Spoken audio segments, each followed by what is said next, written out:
The final step to notify someone when an alarm occurs is to create an alarm notification pipeline.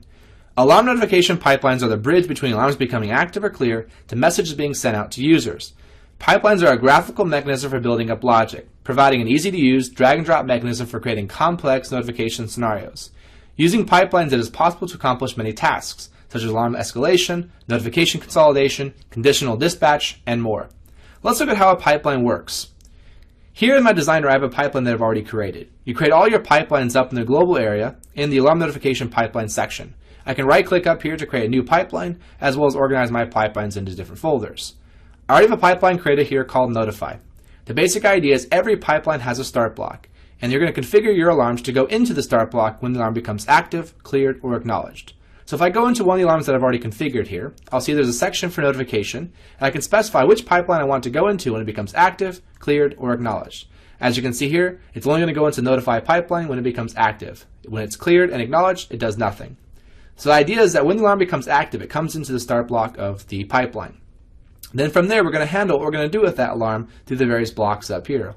Ultimately, at the end, we want to notify somebody using the notification block.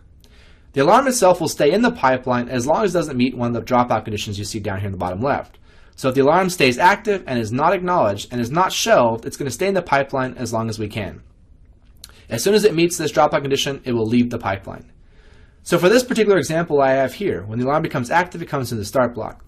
It's then going to go into delay block. The delay block allows us to wait for 5 minutes here to see if the operators acknowledge the alarm or if it becomes cleared. After 5 minutes, if it's still active, we're then going to go and notify somebody here using the voice notification profile. I'm going to notify the roster called operators. After we've notified all the people in this list, if the alarm is still active, we're going to go to the output pin here, and we're going to come down to the delay block. We'll wait 1 minute. If it's still active, we're going to go back and notify again. The idea is we're going to loop here as many times as we can. It's unlimited until that alarm becomes cleared or acknowledged. As soon as it becomes acknowledged or cleared, it's going to drop out of the pipeline and we'll be done. The next time the alarm goes active, it's going to come right back into the start block. So we can use the various blocks here to determine the logic we want to use to know who we're going to notify at the very end.